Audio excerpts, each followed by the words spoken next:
نحمدہ ونصلی علی رسولہ الکریم اما بعد اعوذ باللہ من الشیطان الرجیم بسم اللہ الرحمن الرحیم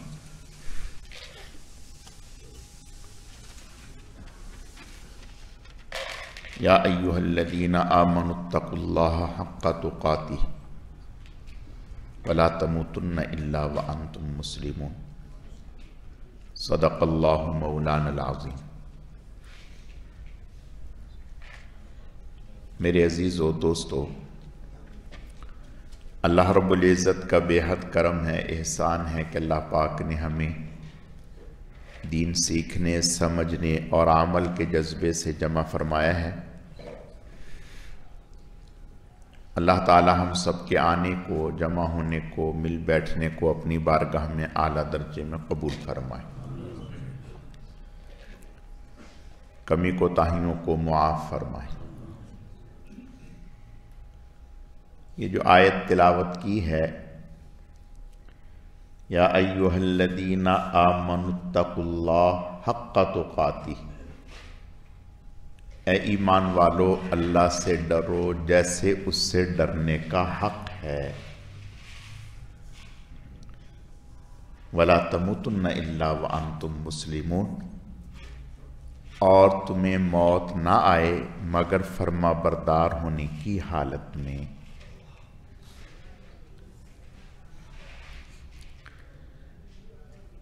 اس آیت کے حوالے سے اور اسی سے مناسبت سے کچھ باتیں عرض کرنی ہیں۔ ہم اللہ سے ایسے ڈرتے ہیں جیسے اس سے ڈرنے کا حق ہے۔ یہ ہمیں اللہ کی طرف سے ارشاد ہوا کہ اے ایمان والو، تم اللہ سے ایسے ڈرو جیسے اس سے ڈرنے کا حق ہے۔ بھئی کیا مطلب اس بات کا کہ ایسے ڈرو جیسے اس سے ڈرنے کا حق ہے؟ دیکھو بھائی، ایک عام آدمی، سپاہی، پولیس روڈ پر کھڑا ہے تو آپ اس سے گھبراتے تو ہیں لیکن زیادہ اہمیت نہیں دیتے کہ بھئی ایک عام سپاہی ہے، اگر یہ روکے گا میں نہ مانا تو اس سے بڑا ہے۔ پھر پولیس سپاہی سے اوپر ایک ہو، وہ آپ کو روکتا ہے تو آپ رکیں گے اور سوچیں گے، گھبرائیں گے کہ کیا اگر میں اس کی بات کو توڑ دوں تو میرے لیے کوئی زیادہ مشکل تو نہیں؟ پھر آپ کے ذہن میں آئے گا کہ نہیں، یہ زیادہ سے زیادہ ایس ایچ او ہی ہے، میرا تعلق تو ڈی ایس پی سے ہے۔ آپ نے نظر انداز کر دیا۔ پھر آپ نے یہ دیکھا کہ ڈی ایس پی کھڑا ہے، ایس ایچ او بھی ہے، پولیس والا بھی ہے ایک، اور ڈی ایس پی بھی کھڑا ہے، وہ آپ کو روک رہا ہے کہ بھئی رک جائیں۔ اب آپ سوچیں گے کہ میں کیا کروں، رکوں یا نہ رکوں؟ پھر ذہن میں آئے گا کہ میرا تعلق اس سے بھی بڑے افسر سے ہے، ایس پی سے تعلق ہے، چلو کوئی بات نہیں۔ پھر ایس پی کھڑا ہے، اس نے روکا، ڈی ایس پی بھی ہے، ایس پی بھی ہے، سب اس کے متحد کھڑے ہیں اور وہ آپ کو روک رہے ہیں۔ تو پھر آپ کے ذہن میں آئے گا کہ میرا تعلق تو ڈی آئی جی سے ہے، چلو کوئی بات نہیں، چھوڑ، نہیں مانتے اس کی بات، نکل گئے۔ پھر ڈی آئی جی بھی کھڑا ہے اور آپ کو روک رہا ہے، پھر آپ کے ذہن میں آئے گا کہ کوئی بات نہیں، میرا تعلق آئی جی سے ہے۔ اب آئی جی بھی کھڑا ہے، اب آپ آئی جی کھڑا ہے، ڈی آئی جی کھڑا ہے، ایس پی کھڑا ہے، ڈی ایس پی کھڑا ہے، ایس ایچ او کھڑا ہے، پولیس والا کھڑا ہے۔ اب دیانتداری سے بتائیں، جہاں اتنے لوگ کھڑے ہوں گے تو آپ نکل جائیں گے اس کی بات کو چھوڑ کر؟ نہیں، اب نہیں نکلیں گے، اور اگر اس سے بھی کوئی بڑا کھڑا ہے تو پھر یعنی جو بڑا ہے اس کی بڑائی کی عظمت کو دیکھتے ہوئے آدمی کی مجال نہیں ہوتی اس حکم کو توڑنے کی۔ تو پہلے اللہ کی بڑائی تو ذہن میں لاؤ کہ اللہ کون ہے، کیا ہے، اللہ کون ہے، کیا ہے، اللہ کی طاقت کیا ہے، اللہ کی عظمت کیا ہے، اور ہم کس کی بات کو توڑ رہے ہیں، کس کی بات کو نظر انداز کر رہے ہیں، کس کی بات سے کنارہ کشی کر رہے ہیں۔ اللہ تعالیٰ کی عظمت کو سامنے رکھیں۔ میں ایک مثال عرض کرتا ہوں، حضور علیہ السلام پاس کھڑے ہوں تو آپ کی مجال ہے کہ آپ شلوار ٹخنوں سے نیچے کر کے جائیں، جبکہ آپ کو پتا ہو کہ آپ علیہ السلام کا چہرہ رنگ بدل جاتا ہے شلوار ٹخنوں سے نیچے کرنے سے، اور آپ سامنے کھڑے ہیں اور میں آپ سامنے کھڑے ہوں تو آپ کی مجال ہوگی کہ سر کھلا کر کے چلے جائیں، ننگے سر ہو کے چلے جائیں۔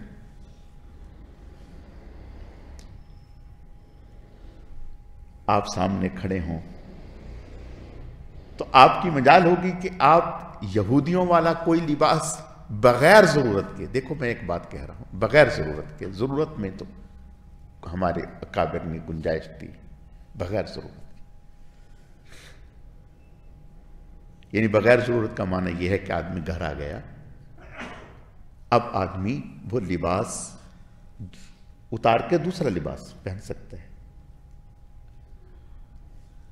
آپ پہنیں گے نہیں، حضور علیہ السلام سامنے کھڑے ہوں، آپ کی مجال ہوگی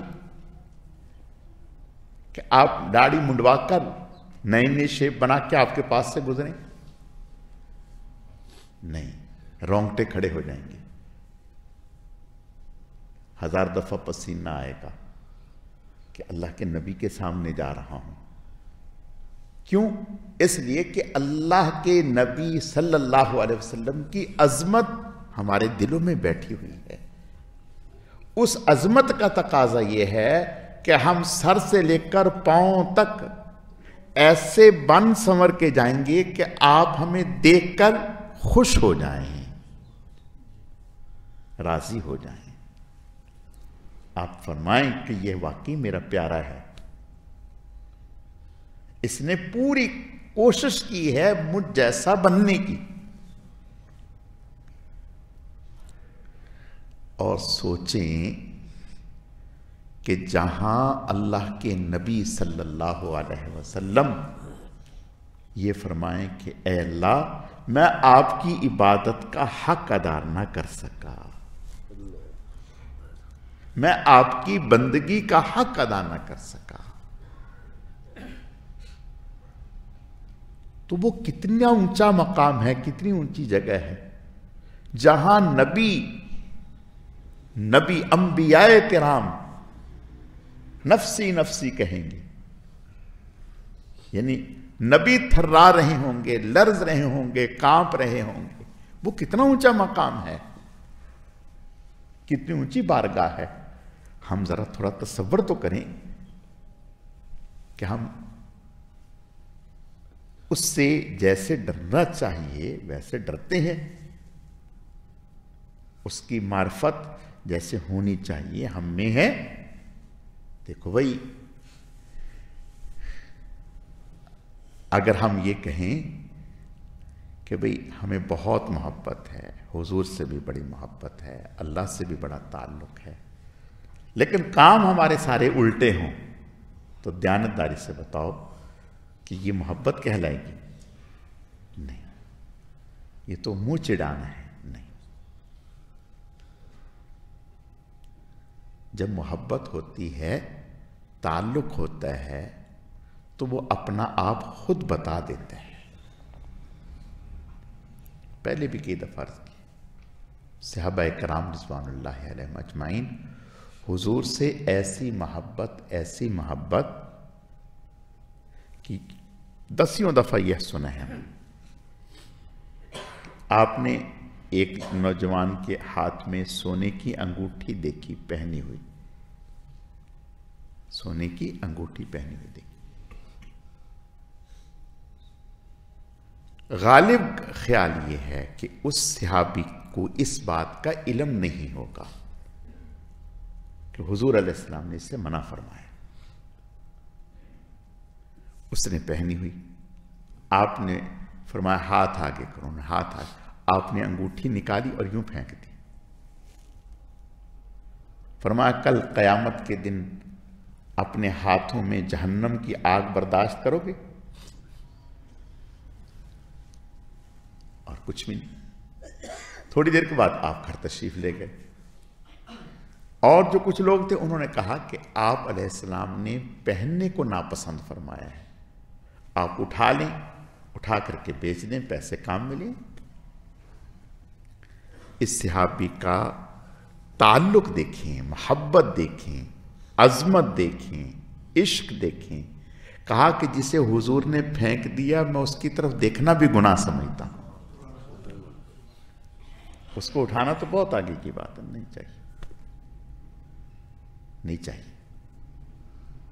میرے عزیزوں، میرے بھائیوں، میری بہنوں، دیکھو ہم اب اور کتنی زندگی کے ہم منتظر ہیں کہ اور ہمیں کب ہمارا تبدیلی کا دن کب آئے گا، بدلنے کا وقت کب آئے گا، کب بدلیں؟ جب آ کر اسرائیل ہماری گردن دبا دے گا تو اس وقت کہیں گے کہ ہمیں تھوڑی سی مہلت دے دو، ایک دن کی مہلت دے دو، ہم بدلتے ہیں؟ نہیں. دیکھو آج ہی سے اپنے آپ کو بدلو، آج ہی سے اپنے آپ کو بدلو. میں ہمیشہ یہ عرض کرتا ہوں، جس گناہ کو دیکھو ہم میں سے ہر ایک کو خوب اچھے سے معلوم ہے کہ مجھ سے کیا کیا گناہ ہو رہے ہیں، ہر ایک کو معلوم ہے. ہر ایک اپنی نیت کرے کہ جو مجھ سے یہ گناہ ہو رہا ہے میں آئندہ اس گناہ کو نہیں کروں گا. اس لیے کہ یہ کسی چھوٹے موٹے کی نافرمانی نہیں ہے، اللہ کی نافرمانی ہے. ہمارے بڑے کہتے ہیں کہ بیت اللہ میں جانے سے پہلے بیت اللہ والے کی عظمت تو دل میں بٹھا کے جاؤ.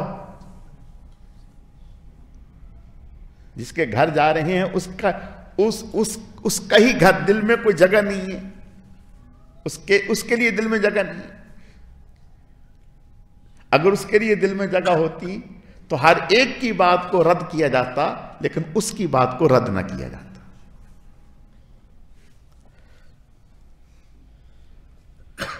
اور وہ انسان بہت ہی خوش نصیب ہے جسے اللہ نیک ماحول عطا کرتے. نیک ماحول، نیکی میں چلنے بھی، اس کی بیوی کو اس کا معاون بنا دے، اس کی اولاد کو اس کا معاون بنا دے، اس کے رشتہ داروں کو اس کا معاون بنا دے، اس کے دوستوں کو اس کا معاون بنا دے، اس کے کاروبار کو اس کا معاون بنا دے. یعنی یہ چیزیں دین پر چلنے میں رکاوٹ نہ بنے. بہت اللہ کے نبی صلی اللہ علیہ وسلم نے ارشاد فرمایا، دنیا میں، کائنات میں انسان کے لیے نیک بیوی سے بڑی کوئی دولت نہیں ہے. نیک بیوی سے بڑی دولت. اب نیک بیوی کسے کہتے ہیں؟ نیک بیوی کہتے ہیں جو اللہ کے حکم کو ترجیح دے، باقی کسی چیز کو ترجیح نہ دے. مال کی پرواہ نہ کرے، کسی اور چیز کی پرواہ نہ کرے، اللہ کے حکم کی پرواہ کرے کہ اللہ کا حکم نہیں ٹوٹنا چاہیے، اللہ کی نافرمانی نہیں ہونی چاہیے. اور جو اس کی پرواہ نہیں کرتی وہ سمجھو کہ ابھی ہمارے لیے رکاوٹ ہے. عمر ابن عبدالعزیز رحمت اللہ علیہ بیوی سے کہا کہ تمہارا زیور جو ہے کروڑوں کا زیور،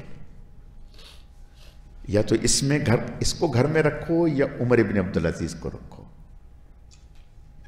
اب دیکھو عمر ابن عبدالعزیز رحمت، بیوی کس کو اچھی نہیں لگتی؟ عمر ابن عبدالعزیز بھی تو سمجھتے تھے کہ اگر بیوی کو نکال دوں گا تو پیچھے میرے لیے مشکلات کھڑی ہوں گی، لیکن ایک ہمیں سبق دے دیا کہ نیکی کے کام میں دو ٹوک ہی بات ہونی چاہیے۔ یہ ہمیں سبق دے دیا کہ نیکی کے کام میں دو ٹوک بات ہونی چاہیے، سیدھی سیدھی بات ہونی چاہیے۔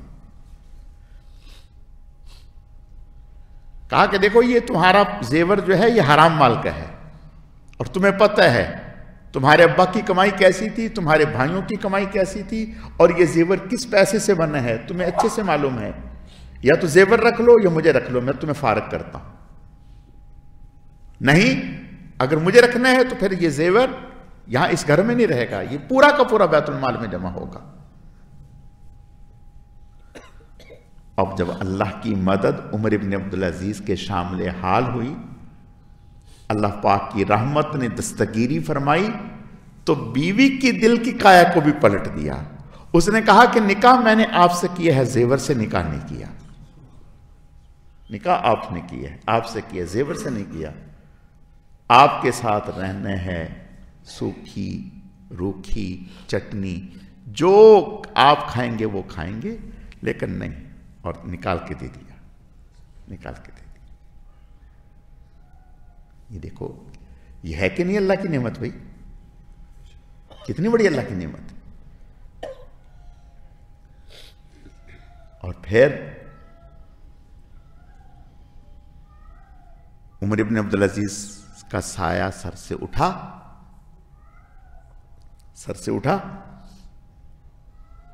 تو پھر بھائی آ گئے،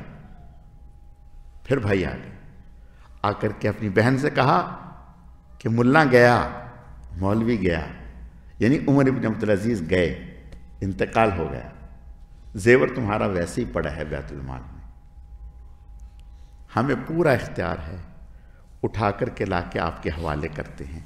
کہا کہ نہیں، جس کو شوہر کی موجودگی میں گھر سے نکال دیا، اب اس کی اس گھر میں کوئی گنجائش نہیں۔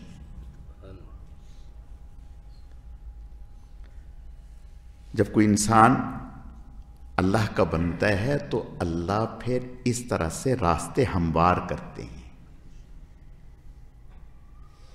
پھر بیوی کو نیکی کے کاموں میں اس کا معاون بناتے ہیں، اس کا مددگار بناتے ہیں۔ یہ اللہ تعالیٰ کی نصرت ہوتی ہے، مدد ہوتی ہے نیکی کے کام پر چلنے میں۔ اور اسی طرح عورت کے لیے اگر وہ نیکی پر چلنا چاہے اور مدد اس کی معاونت کرے تو یہ اس کے لیے اللہ تعالیٰ کی بہت بڑی رحمت ہے،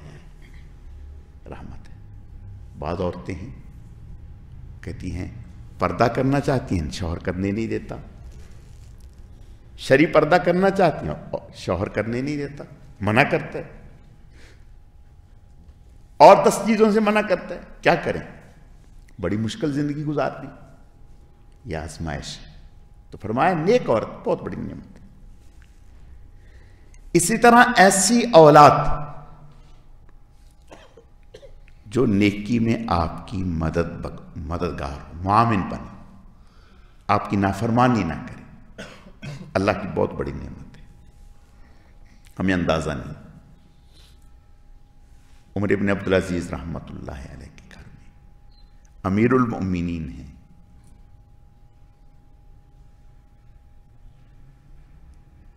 کس کا دل نہیں چاہتا کہ عید پہ میرے بچوں کے نئے کپڑے ہوں؟ ہم تو چاہتے ہیں کہ ہر تقریب پہ نئے ہوں، ہم تو چاہتے ہیں کہ ہر تقریب میں نئے ہوں۔ ایک دفعہ اگر کسی نے کپڑوں پہ نظر ڈال لی تو ہم سمجھتے ہیں تو پرانے ہو گئے، لو فلاں تقریب میں تو ہم نے یہ پہنے تھے، اب دوسری میں بھی یہی پہن کے جائیں۔ عید آ گئی، کپڑے نہیں ہیں بچوں کے، اور یہ عمر ابن عبدالعزیز ہے رحمت اللہ علیہ. اللہ پاک ان کی قبر پہ کروڑہ رحمت نازل فرمائے. اہلیہ نے جھجکتے جھجکتے حضرت سے کہا کہ بھی بچوں کے عید آ گئی، کپڑے نہیں ہیں. تو فرمایا بتائیں میں کیا کر سکتا ہوں، میرے تنخواہ تو اتنی ہی ہے، اس سے اگر کام چلتا ہے تو چلا لی. کہا نہیں اس سے تو نہیں چلتا، نہیں بنیں گے. کہا کہ پھر؟ کہا کہ ایک ترتیب ہمارے ذہن میں آئی ہے. وہ کیا؟ کہ آپ اپنا جو آپ کا متحد ہے، آپ سے اوپر نہیں ہے، آپ کا متحد ہے، خزانچی، اس کو ایک تحریر لکھیں، اس سے کہیں کہ مجھے 1-2 مہینے کی تنخواہ ایڈوانس میں دے دیں اور آپ کپڑے بنا لیں، پھر ہم تھوڑا تھوڑا کر کے کام چلا لیں گے. کہا کہ چلو ٹھیک ہے، یہ کر کے دیکھ لیتے ہیں. اس کو خازن کو خط لکھا، اس نے پرچی پہ پیچھے لکھ دیا کہ تم 2 مہینوں کی زندگی کی ضمانت دے دو، میں تمہیں ایڈوانس میں تنخواہ دے دیتا ہوں. رونے لگ گئے. کہا اللہ اس کا بھلا کرے، اس نے میری بہت ہی مدد کی، صحیح صورتحال مجھے بتا دی. اب بچوں سے کہا کہ بیٹا دیکھو یہی ہے. بچے خوش نہیں. اب بتائیں یہ اللہ تعالیٰ کی عنایت نہیں تھی عمر ابن عبدالعزیز رحمت اللہ علیہ. حلال حرام، حرام کے کتنے دروازے ان کے لیے کھلے تھے. گھر میں ایک دن تشریف لائے، گھر میں فاقے ہوتے تھے، فاقے کھانے کے لیے. بچے پیاز کے ساتھ روٹی کھا کے گزارا کر لیتے تھے. ایک دن تشریف لائے تو طرح طرح کے پھلوں کے ٹوکرے پڑے ہوئے، ٹوکرے. حیران ہوئے کہ یہ کہاں سے آیا. کہا جی فلاں نے ہدیہ بھیجا ہے، فلاں نے ہدیہ. اس کو بلایا، میاں اٹھاؤ اپنے ٹوکرے لے جاؤ. کہا جی آپ یہ کیا آپ کر رہے ہیں، آپ ہدیہ واپس کر رہے ہیں؟ ہدیہ تو اللہ کے نبی بھی قبول کرتے تھے، آپ واپس کر رہے ہیں؟ فرمایا اللہ کے نبی کو اخلاص کے ساتھ دیا جاتا تھا، مجھے ہدیہ رشوت کی صورت میں دیا جا رہا ہے. یہ ہدیہ نہیں ہے، یہ رشوت ہے، میں سمجھتا ہوں، مجھے بھی پتہ ہے، نہیں چاہیے، دے جاؤ. واپس کر دی. یہ اللہ کی مدد ہے. دیکھو حالات تو آتے ہیں، حالات تو آتے ہیں. ایک بات اچھے سے میرے پیاروں اور میرے بھائیوں، میری بہنوں، دل میں بٹھا لو. تقوی نفلیں زیادہ پڑھنے کا نام نہیں، تہجد پڑھنے کا نام تقوی نہیں، اشراق پڑھنے کا نام تقوی نہیں، چاشت پڑھنے کا نام تقوی نہیں، اوابین پڑھنے کا نام تقوی نہیں. اللہ کی نافرمانی سے بچنے کا نام تقوی ہے. اللہ کی نافرمانی سے بچنے کا نام تقوی ہے. اور دیکھو میں ایک بات عرض کرتا ہوں،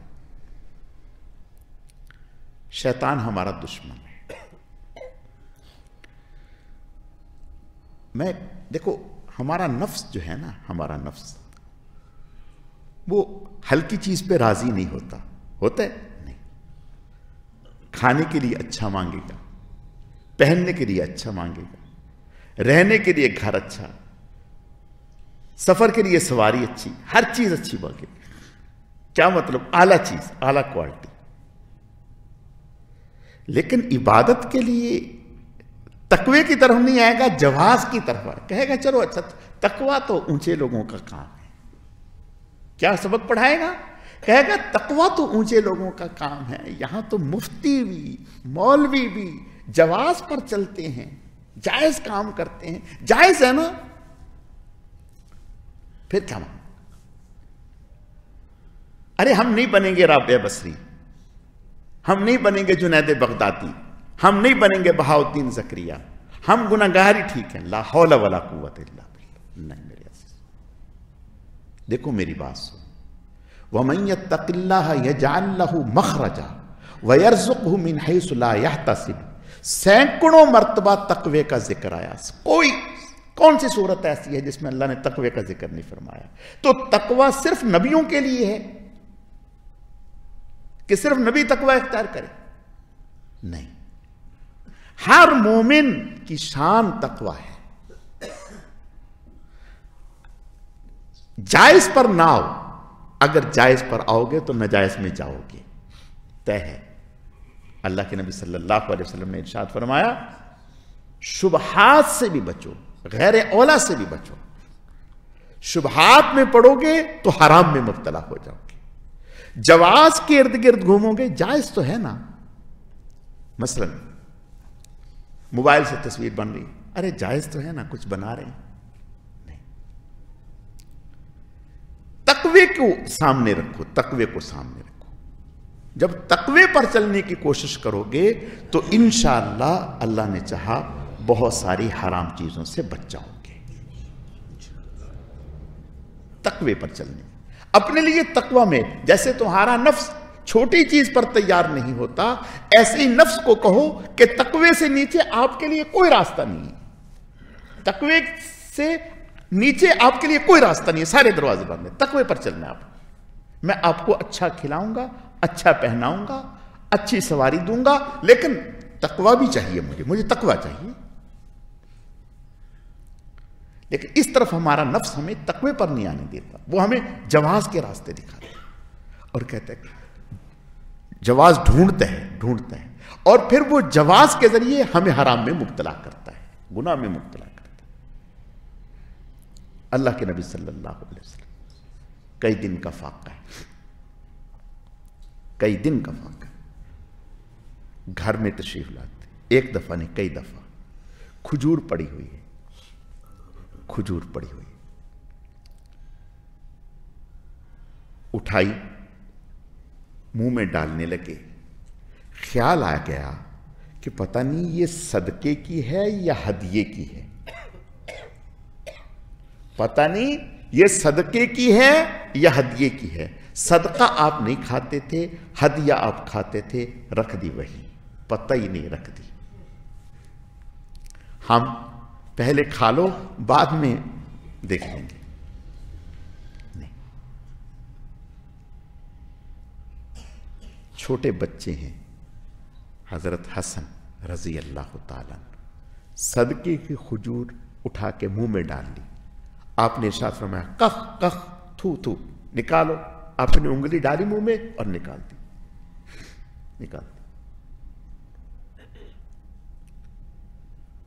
حضرت فاطمہ سے بڑھ کر کون حضور کو پیارا ہے؟ دروازے پر پردہ ہے یا اندر دیوار پر پردہ لگا ہوا تھا. آپ سفر سے تشریف لائے تو عادت مبارکہ تھی، پہلے حضرت فاطمہ تو زہرا رضی اللہ تعالیٰ عنہ کے ہاں جاتے تھے.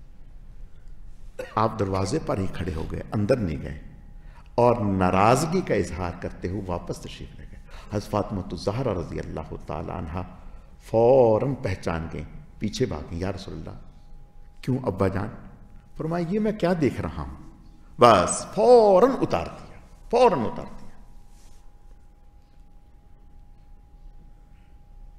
فوراً اتار دیا. یہ اولاد جو ماں باپ کی نیکی میں معاون بڑھے، اللہ کی نعمت ہے، بہت بڑی نعمت. حضرت ابراہیم علیہ السلام چھوٹا بچہ ہے، حضرت اسماعیل چھوٹے بچے ہیں. کیا کہہ رہے ہیں؟ اے بیٹے انی انظرک، میں نے دیکھا ہے، انی اذبحک فانظر ماذا تری، میں نے دیکھا ہے کہ میں آپ کو ذبح کر رہا ہوں، آپ کی کیا رائے ہے؟ چھوٹا بچہ کیا کہہ رہے ہیں؟ یا ابت افعل ما تؤمر، اے ابا جان جو حکم ملا ہے کر گزریے. کتنی بڑی بات ہے. پھر آگے چلے، شادی ہو گئی حضرت اسماعیل کی.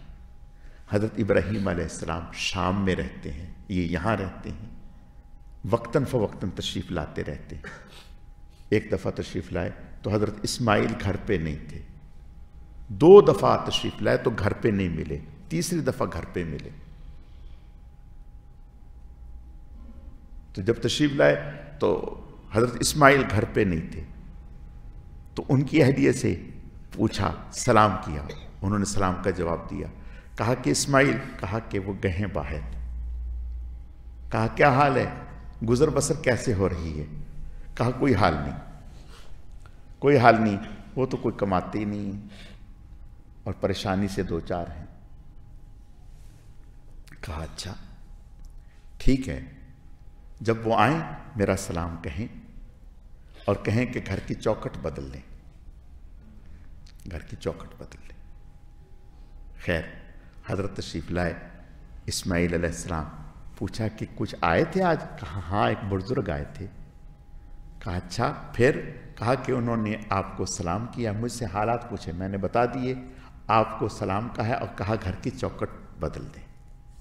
فرمایا کہ وہ میرے والد صاحب تھے اور انہوں نے کہا ہے کہ آپ کو میں اب فارغ کر دوں، تو میں نے آپ کو طلاق دے کے فارغ کر دیا، اس لیے کہ آپ ناشکری ہیں، آپ نے ناشکری کی، شکر نہیں کیا۔ میں عرض یہ کرنا چاہتا ہوں،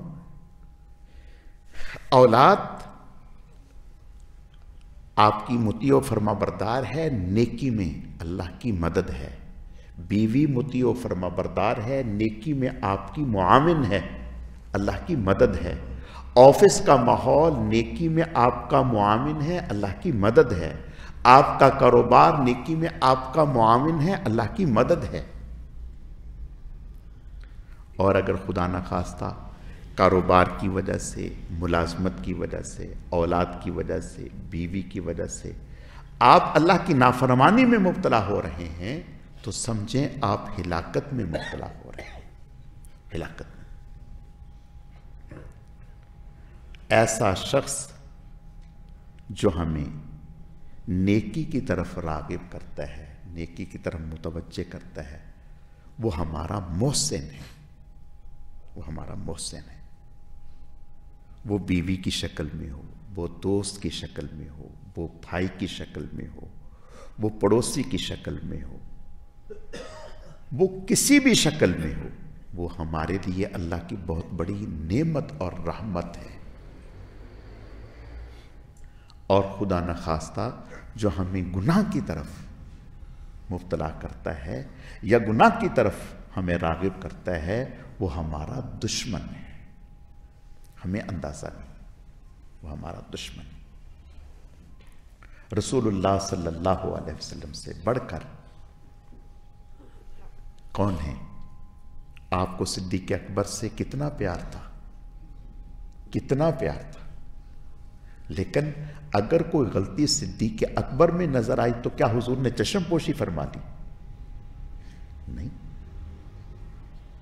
سیدنا صدیق اکبر رضی اللہ تعالیٰ عنہ ایک دفعہ کسی سے لڑ پڑے اور غصے سے لعنت کا لفظ نکل گیا، اس کے لیے حضور علیہ السلام ناراض ہو گئے۔ آپ نے فرمایا ہرگز نہیں، اللہ کی قسم، صدیق بھی ہو اور لعنت بھی کریں، دونوں چیزیں جمع نہیں ہو سکتی۔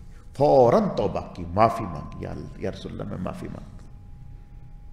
ایک دفعہ کسی سے اختلاف ہو گیا، وہ حضرت کو برا بھلا کہتا رہا، خاموش رہے، حضرت نے جواب دیا، حضور کا چہرہ بدل گیا، یا رسول اللہ اب تک تو آپ خاموش رہے، وہ آپ نے دیکھا نہیں کیسے بڑھ چڑھ کے مجھے کیا کچھ نہیں کہا اس نے، جب میں نے جواب، آپ نے فرمایا کہ جب تک آپ خاموش رہے اللہ کا فرشتہ آپ کی طرف سے جواب دیتا رہا،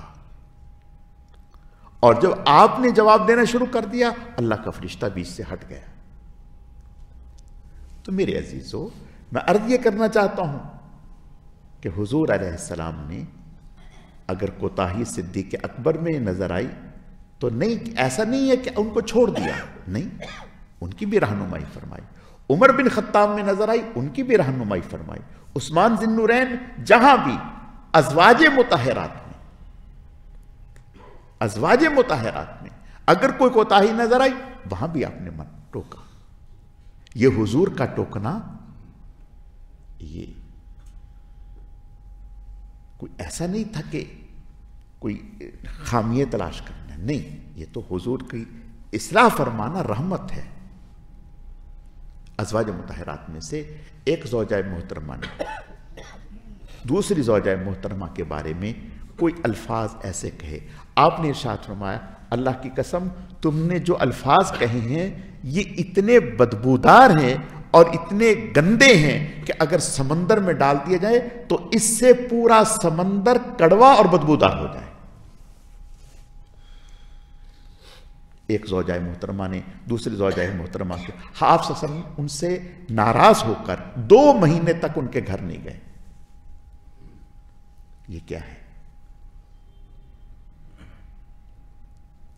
میرے عزیزو، نیکی میں جو آپ کو آپ کی طرف بلاتا ہے، نیکی کی دعوت دیتا ہے اور گناہ آپ سے چھڑوانے کی کوشش کرتا ہے، دیکھو وہ آپ کا محسن ہے. میں ایک بات عرض کرتا ہوں، ہماری اولاد ہے، ہمارے بچے ہیں، چھوٹے ہیں، اگر خدا نخواستہ وہ برے ماحول میں بیٹھتے ہیں تو کیا ہم اس وجہ سے کہ وہ برے ماحول میں بیٹھ رہے ہیں ہم اگر ان کو سمجھائیں گے تو منہ بنائیں گے، چڑیں گے، ناراض ہوں گے تو چھوڑ دیں گے؟ چھوڑ دیں. ایک بچہ ہے، اس کا ہاتھ گل رہا ہے، یہاں ہاتھ گل رہا ہے. اب چھوٹا بچہ ہے، آپ اس کو ڈاکٹر کے پاس لا کے جاتے ہیں، وہ ڈاکٹر کہتا ہے اس کی صفائی ہوگی. کیا مطلب؟ مواد جو ہے وہ پس میں صاف کروں گا اور اس کو پس کو صاف کرنے کے لیے تکلیف ہوگی. اب وہ بچہ رو رہا ہے اور ابا کو گالیاں دے رہا ہے، کہہ رہا آپ میرا دشمن ہے، اماں کو گالیاں دے آپ میرے دشمن ہیں، آپ نے مجھے جلاد کے حوالے کر دیا، آپ دشمن ہیں؟ نہیں، آپ دل و جان سے محبت کرتے ہیں. آپ سمجھتے ہیں کہ اگر اس کا اب علاج نہ ہوا تو نتیجتاً ہاتھ کاٹنا پڑے گا. اس بچے کو اندازہ نہیں ہے. جب وہ بڑا ہوگا پھر اس کو اندازہ ہوگا کہ میرے ماں باپ نے میرے ساتھ کیا خیر خواہی کی. یاد رکھو میرے عزیزو، وہ آپ کا دوست نہیں ہے جو آپ کا گناہ دیکھے، آپ کا عیب دیکھے، آپ کی غلطی دیکھے اور کہے بہت اچھا، بہت اچھا، کوئی حرج نہیں، کوئی حرج نہیں، بہت اچھا. وہ آپ کا دشمن ہے. وہ آپ کا خیر خواہ ہے جو آپ کا گناہ دیکھے، آپ کی غلطی دیکھے، آپ کی خامی دیکھے، آپ کو سمجھائے. میرے عزیزوں، میرے پیارو، کون سمجھاتا ہے؟ جس کو جس سے محبت ہوتی ہے وہی سمجھاتا ہے. دوسرا کوئی نہیں سمجھاتا. تماشا سب دیکھتے ہیں، سمجھاتا کوئی نہیں، سمجھاتا کوئی نہیں. تو اس لیے اس کو اللہ کا احسان سمجھیں کہ یا اللہ آپ کا احسان ہے. بھئی دیکھو، جس درخت کا مالی نہ ہو، جس درخت کا مالی نہ ہو اس کو کیڑے کھا جائیں، اس کو آندھی نکال کے باہر پھینک دے، اس کو دھوپ جلا دے، اس کو چوپائے کھا جائیں، اس کو کوئی پاؤں تلے رون جائے، کسی کو کیا غم؟ اور جس پیڑ کا مالی ہوتا ہے وہ اگر اس کی خراش تراش بھی کرتا ہے تو خوبصورت بنانے کے لیے، سپرے کرتا ہے تو کیڑے مارنے کے لیے، اس کی دیکھ بھال کرتا ہے کہ اس کو کوئی رون کے نہ چلا جائے. بالکل اسی طرح سے ایک شکل تو یہ ہے کہ ہم اس طرح کی زندگی گزاریں کہ جو دل چاہے کرتے رہیں، کوئی بھی نہ ہمیں کچھ نہ کہے. میرے عزیزو، یہ کوئی اچھی چیز نہیں، یہ اچھی چیز نہیں. عمر بن خطاب رضی اللہ تعالیٰ عنہ بالکل بالکل آخری وقت دنیا سے جا رہے ہیں. ایک نوجوان آیا حضرت کے پاس آخری لمحات میں نوجوان آیا، تسلی کے کلمات کہہ کے جانے لگا تو حضرت نے دیکھا کہ اس کی لنگی، اس کا تہبند وہ ٹخنوں سے نیچے ہے۔ اب ایک شکل تو یہ تھی، حضرت چشم پوشی کر لیتے، کہتے میں تو اس دنیا سے جا رہا ہوں، اگر میں اس کو کچھ کہوں گا تو شاید یہ دل میں برا مان جائے۔ نہیں، بلایا، فرمایا ادھر آؤ میاں، آگے فرمایا یہ کیا، تمہارا کپڑا نیچے کیوں ہے، اس کو اوپر کرو، یہ اللہ اور اس کے رسول کی ناراضگی کا ذریعہ ہے۔ تو پتہ چلا میرے پیاروں، ایک بات میں بتاتا ہوں، آپ کی اولاد زہر کھائے اور آپ کہیں کہ اگر ہم اس کو روکیں گے تو اس کو برا لگے گا، نہیں، ایسا نہیں ہے۔ آپ اپنی اولاد کو زہر نہیں کھانے دیں گے۔ بعض بچے ہیں ان کو مٹی کھانے کی عادت ہو جاتی ہے تو کھانے دیتے ہیں مٹی، بعض بچے ہیں ان کو نشے کی عادت ہو جاتی ہے، پوچھے ماں باپ سے کس طرح سے ان کے دل پر گزرتی ہے، وہ کس طرح ہاسپٹلوں میں 3 مہینے 4 مہینے ان کے رکھتے ہیں، مہنگا علاج کراتے ہیں تاکہ نشے سے جان چھوٹ جائے، اور وہ اولاد لڑتی ہے ماں باپ سے کہ لو ہمارا نشہ چھڑوا رہے ہیں، نہیں۔ تو بھائی جو گناہ چھڑوا رہا ہے آپ سے وہ تو آپ کا محسن ہے، وہ کسی بھی صورت میں ہو، اور جو آپ کا گناہ دیکھ کر آپ کو کچھ کہہ نہیں رہا، آپ کو ٹوک نہیں رہا، آپ کو متوجہ نہیں کر رہا، وہ آپ کا خیر خواہ نہیں ہے، وہ تو آپ کا دشمن ہے۔ اللہ کے نبی صلی اللہ علیہ وسلم کا ارشاد ہے، المومن میرات المومن، مومن مومن کا آئینہ ہے۔ تو بھائی پہلی اور آخری بات کہ گناہ چھوڑ دو، اللہ کی نافرمانی چھوڑ دو۔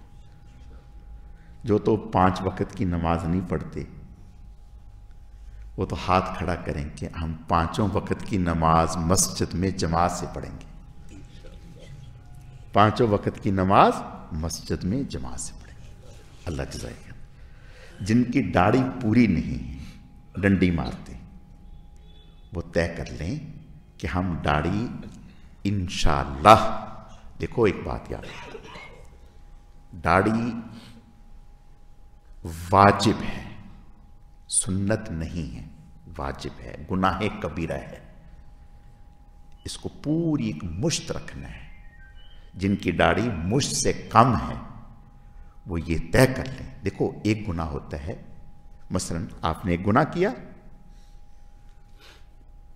جب کیا تو وہ گناہ رہا، اس کے بعد ختم ہو گیا، لیکن داڑھی کا گناہ ایسا ہے، آپ نماز پڑھ رہے ہیں تو بھی گناہ میں ہیں، آپ لیٹے ہوئے ہیں تو بھی گناہ میں ہیں۔ تو اس لیے جن کی داڑھی مشت سے کم ہے وہ طے کر لیں آج ہی سے کہ انشاءاللہ ہم داڑھی پوری رکھیں گے۔ جو شلوار یا پینٹ ٹخنوں سے نیچے رکھتے ہیں وہ طے کر لیں کہ انشاءاللہ آئندہ ٹخنوں سے نیچے نہیں ہوگی انشاءاللہ۔ جو نمازوں کی پرواہ نہیں کرتے، کیا مطلب بھئی بازار میں گئے ہیں تو چلو اکٹھی پڑھ لیں گے، نہیں، طے کر لیں کہ انشاءاللہ تعالی ہم پہلے سے سوچ کر کے جائیں گے کہ ہم نے فلاں نماز ہمیں مارکیٹ میں آئے گی، ہمارا کام اتنا ہے، خریداری اتنی ہے کہ فلاں نماز ہمیں وہاں کون سی مسجد ہے جہاں جا کر کے ہم نے جماعت سے نماز پڑھنی ہے، طے کر کے جائیں، اور گھر سے وضو کر کے جائیں۔ دیکھو ایک بات یاد رکھو، مفتی پاکستان مفتی رشید احمد صاحب نور اللہ مرقدہ وآل اللہ مراتبہ، یہ حضرت تقی صاحب کے استاد تھے۔ ہم حضرت کی مجلس میں 6 مہینے تک لگاتار جاتے رہے، میں مولانا اعظم طارق صاحب، حضرت کی مجلس ہوا کرتی تھی 11:30 سے 12:30، اور یہ خواص کے لیے ہوتی تھی، علماء کے لیے، اس میں کوئی زیادہ اس وقت حضرت کا حلقہ نہیں تھا۔ علماء میں مولانا اعظم طارق صاحب ہوتے تھے، میں ہوتا تھا، قاری رفیق الخلیل صاحب ہوتے تھے، عالمگیر مسجد کے امام صاحب، اور مفتی عبد الرحیم صاحب جو آج کل حضرت کے جامعۃ الرشید کے بڑے ہیں وہ تو وہیں ہوتے تھے۔ تو اس وقت حضرت کی مجلس ہوا کرتی تھی. تو حضرت ایک بات فرمایا کرتے. حضرت فرماتے کہ اگر کوئی انسان کسی گناہ میں مبتلا ہے اور وہ چھوڑنا چاہتا ہے کہ میں یہ گناہ کو چھوڑ دوں، تو فرمایا دن میں کوئی وقت بھی متعین کر لے، 3 مرتبہ لا حول ولا قوت الا باللہ العلی العظیم پڑھ لیا کریں کہ اے اللہ آپ کی نصرت اور مدد کے بغیر میں اس گناہ سے نہیں بچ سکتا، یا اللہ آپ ہی اپنی رحمت سے مجھے نکالیے. حضرت نے فرمایا کہ میں یقین سے کہتا ہوں کچھ عرصہ پڑھنے کی دیر ہے، انشاءاللہ اللہ اسے اس گناہ سے نکال دیں گے. الحمدللہ جب سے حضرت سے سنا ہے اس وقت سے اب تک نہیں تو 20-25 سال تو ہو گئے ہوں گے، بلکہ اس سے بھی زیادہ سال ہوں گے. یہ جب میں بات بتا رہا ہوں حضرت کی مجلس میں جانے کی، یہ 88 کی بات ہے، 88 کی بات ہے. اس وقت سے الحمدللہ روزانہ فجر کی نماز کے بعد 3 مرتبہ لا حول ولا قوت الا باللہ ضرور پڑھتا ہوں، اس نیت سے کہ یا اللہ کوئی بھی گناہ دانستہ غیر دانستہ جو علم میں ہے یا جو علم میں نہیں ہو رہا ہے، اے اللہ آپ اس کی برکت سے اس سے جان چھڑوا. بات سمجھ میں آ گئی. دوسرا، جب آپ بازار میں جائیں تو گھر سے وضو کر کے جائیں، دعا مانگ کے جائیں، اے اللہ میں مارکیٹ میں جا رہا ہوں، یا اللہ اپنی رحمت سے مارکیٹ کے گناہوں سے میری حفاظت فرما، خاص طور پر میری نظر کی حفاظت فرما، میری زبان کی حفاظت فرما، میرے مال کی حفاظت فرما، میرے وقت کی حفاظت فرما، یا اللہ میری جماعت سے نماز کی حفاظت فرما. انشاءاللہ جب یہ کریں گے تو اللہ تعالیٰ اس کی توفیق عطا فرمائے.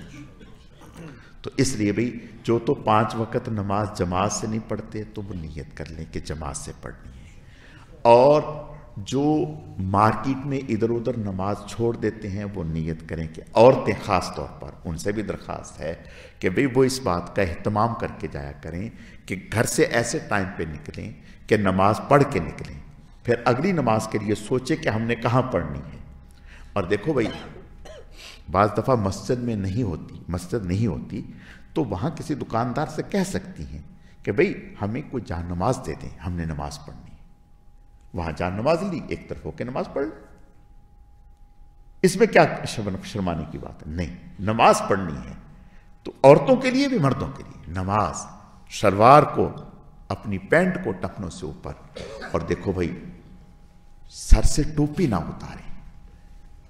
دیکھو ایک بات یاد رکھو، اگر پورے افغانستان پر طالبان کا قبضہ ہو گیا، لیکن جب تک کابل جو دارالخلافہ تھا اس پر طالبان کا قبضہ نہیں ہوا تو اس وقت تک افغانستان پر قبضہ تسلیم نہ ہوا.